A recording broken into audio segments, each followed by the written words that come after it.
Bulan September 2023 lalu, dunia internasional dibuat merinding dengan pertemuan antara Presiden Rusia Vladimir Putin dengan pemimpin tertinggi Korea Utara, Kim Jong-un. Kedua negara ini memang punya reputasi khusus, terutama soal militernya. Kalau mereka bertemu, itu artinya ada hal penting dan sangat mendesak untuk dibahas. Dan seperti yang diprediksi, kedua negara bersepakat menjalin kerjasama dalam beberapa bidang, termasuk militer tentu saja. Di antaranya kesepakatan untuk pertukaran amunisi dan senjata canggih teranyar. Hal ini tentu saja menjadi kabar baik bagi Rusia, karena Korea punya segudang alutsista terbaru yang sering mereka pamerkan dalam parade militer yang dikenal dengan nama Victory Day.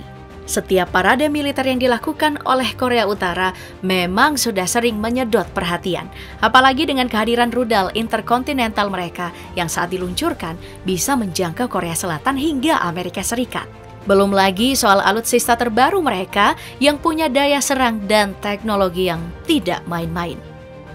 Hari ini, bagaimana kalau kita masuk untuk melihat alutsista terbaru Korea Utara yang menjadi ancaman bagi Korea Selatan dan Amerika Serikat?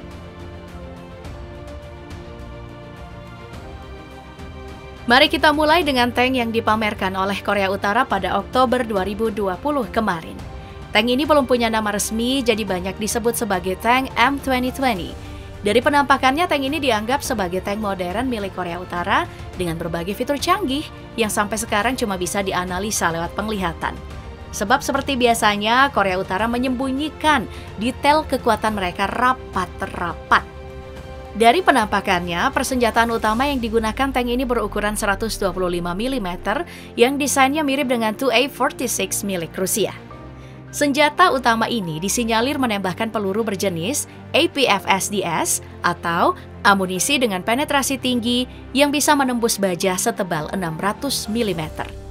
Kemudian di bagian samping ada juga peluncur ATGM atau rudal anti-tank berpemandu. Kedua senjata ini melengkapi lini serang dari tank M2020 yang diyakini lebih efektif dalam melakukan pertempuran langsung melawan tank lainnya.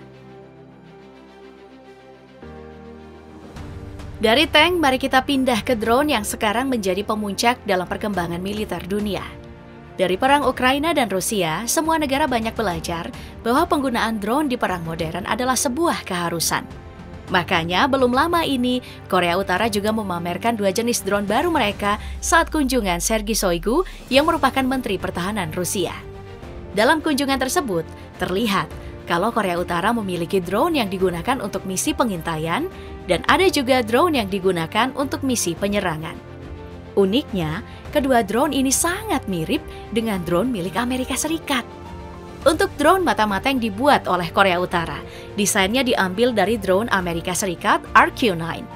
Belum ada yang tahu spek asli dari drone Korea Utara tersebut, tapi diyakini memiliki teknologi yang sama canggihnya dengan milik Amerika Serikat. Kemudian untuk drone serangnya sudah jelas mengambil bentuk dari drone MQ-9 milik Amerika Serikat.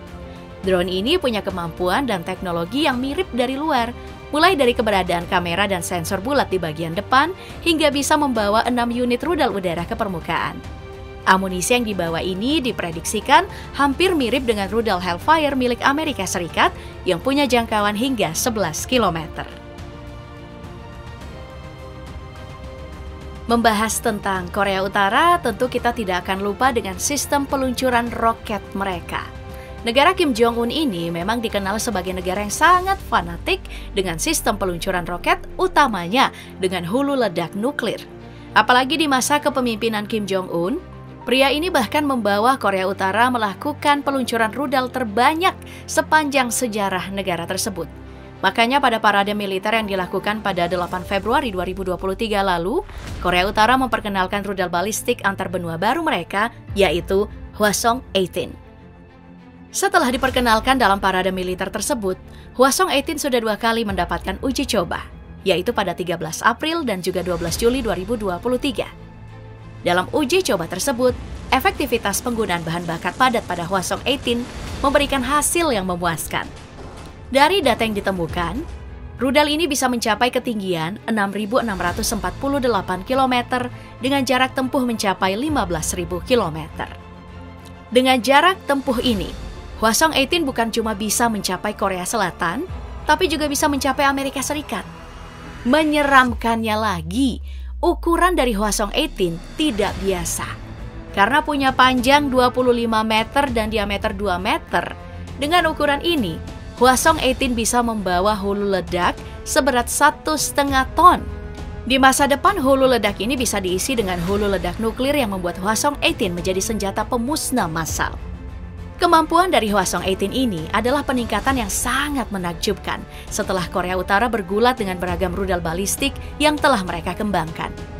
Dari rudal nodong di tahun 1980-an hingga rudal Hwasong-18 di era modern sekarang. Nah, dipamerkannya Hwasong-18 dan uji coba yang dilakukan memiliki waktu yang berdekatan tentu bukan tanpa sebab. Hwasong-18 merupakan ancaman yang diberikan oleh Kim Jong-un pada Amerika Serikat dan juga Korea Selatan setelah Amerika menempatkan kapal selam balistik nuklir miliknya di perairan Korea Selatan. Jadi posisinya sekarang nih adalah saling todong rudal nuklir antara Amerika Serikat dan juga Korea Utara. Selain Hwasong-18, ada juga Hwasong-8 yang memiliki keunikannya sendiri. Rudal ini adalah rudal yang menggunakan kendaraan luncur hypersonic sebagai penggerak utamanya. Nah, rudal yang diperkenalkan pada 14 September 2021 ini sudah diuji coba pada tanggal 27 September 2021 kemarin yang memperlihatkan hasil yang menakjubkan. Saking menakjubkannya uji coba dari rudal ini, Kim Jong-un bahkan datang menyaksikannya secara langsung. Rudal ini bisa menembus kecepatan hingga Mach 6 atau 7.350 km per jam. Dengan kecepatan ini, jika Hwasong-8 diluncurkan di Pyongyang yang merupakan ibu kota Korea Utara, maka hanya butuh 2 menit untuk amunisi ini sampai ke Seoul di Korea Selatan. Tentu saja kemampuan ini sangat mengerikan bagi orang-orang di Korea Selatan karena bisa terancam kapan saja dalam hitungan menit. Kengerian dari Hwasong-8 ini juga datang dari jangkauannya yang diklaim oleh Korea Utara bisa mencapai 6.000 km. Jika benar, maka Hwasong-8 bisa jadi senjata pemusnah yang sangat mematikan. Apalagi, hulu ledak yang dibawa bisa berupa hulu ledak nuklir. Jadi sekali tembak, ada jutaan nyawa yang bisa terancam. Sebagai negara dengan batas perairan yang cukup luas, kita tentu tidak lupa untuk membahas kekuatan laut terbaru dari Korea Utara. Sekarang ada Kumsong-3 atau Kumsong-3 yang pernah dipamerkan sebagai rudal anti kapal tercanggih yang dimiliki Korea Utara. Rudal ini termasuk rudal anti kapal fleksibel yang bisa diluncurkan pada berbagai macam platform seperti peluncur roket darat dan juga peluncur roket dalam kapal tempur. Hwasong-3 yang muncul pada tahun 2014 ini punya spesifikasi yang menarik karena meski hanya bisa terbang di ketinggian 2 km, jangkauannya bisa mencapai 250 km dengan kecepatan maksimal mencapai 1.164 km per jam. Jangkauan dan kecepatan ini tentu saja mengerikan jika dikombinasikan dengan fleksibilitas platform peluncuran dari Hwasong-3. Secara ukuran, rudal ini punya panjang 4,9 meter, diameter 0,42 meter, dan beratnya 620 kg.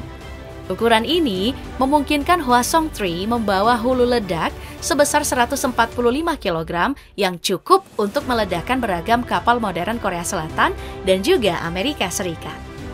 Dalam sejarah pengembangannya, Kumsong-3 ini dihasilkan dari desain rudal KH-3 milik Rusia, kemudian ditingkatkan lebih jauh.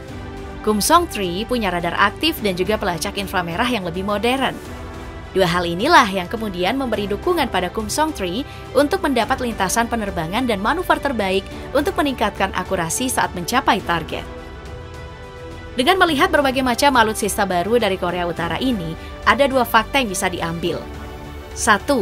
Korea Utara memang sangat fanatik dengan perkembangan teknologi rudal mereka. Kedua, Korea Utara banyak mendapat inspirasi dari negara barat seperti Amerika dan Rusia. Makanya, pengembangan alutsistanya selalu mengambil dasar desain dari 2 negara tersebut dan jarang memiliki desain autentiknya sendiri.